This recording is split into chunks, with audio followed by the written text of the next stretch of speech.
everybody. I'm Deb from WA Conscious Businesses, and I've got Paul with me here. Here he is, here. And I'm also head up the SW Freedom community in Bunbury. We've got a busload of people here. So we formed back in December. Paul had been asked to create some paperwork to help friends and family navigate through the unlawful mandates that were being placed upon them. And Tanya and I met Paul back in December and decided that he needed a hand to try and get the word out to as many people as possible. We've helped like hundreds of employees and dozens of businesses over this time. In the end, with employees, it pretty much got to the point that a lot of it was just emotional and spiritual help, because our Fair Work system is so corrupt that no one was ever going to get anything through Fair Work. But we did have some successes with Qantas not going ahead with their booster and Adelaide Uni not doing the jabs at all. So we're pretty proud of that. With our businesses that we helped with their risk assessments, putting risk assessments in place to give them a reasonable excuse for not complying to the tyranny that was being placed upon them and ruining their businesses. Liquor licences were a bit hard. We can't really do much with that. But under the Public Health Act and under the Biosecurity Act, there's definitely stuff in there that we can use reasonable excuse as a reason for you not to mandate those things. We just want to get the message out there that we don't want you to be complacent. If you're a business owner, you need to come and talk to us. You need to have your risk assessment in place.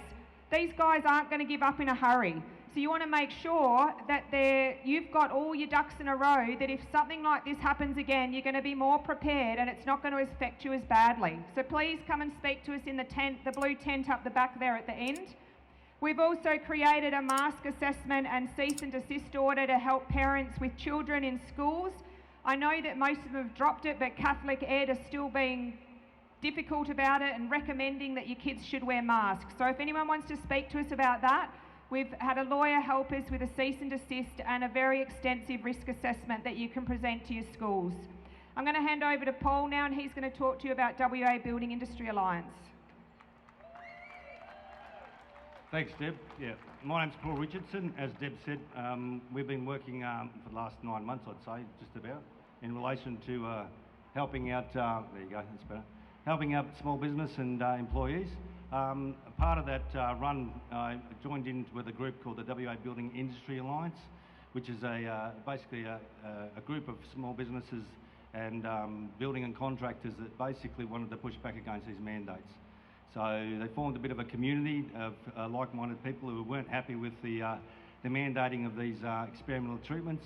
Additional to that is that it's obviously an issue around human rights for them to be pushing this experimental treatment and issues around informed consent. So we've been working, the Building Alliance has been working pretty much in liaison with organisations such as the Master Builders Association, which were pretty strong against the mandates as well, because obviously concerns around health for the workforce, but other things like economic disadvantages and the lockdowns across the state, etc., were causing issues for supplies, and the building industry took the big hit. So again, Debbie mentioned we're in the blue tent at the back here near the escalators. Happy to have a chat to you, discuss any issues around either the Building Alliance that we can help you with, and also the conscious business in regards to risk assessments. So look, I've got around about 20 years experience in respiratory protection, and I've done a lot of risk assessments across the state in all different types of industries. So we're just trying to help you. We know that they've sort of pullen away from the mandates, but it is very important for small businesses to step away from this rubbish. If they can mandate an experimental treatment, what's next?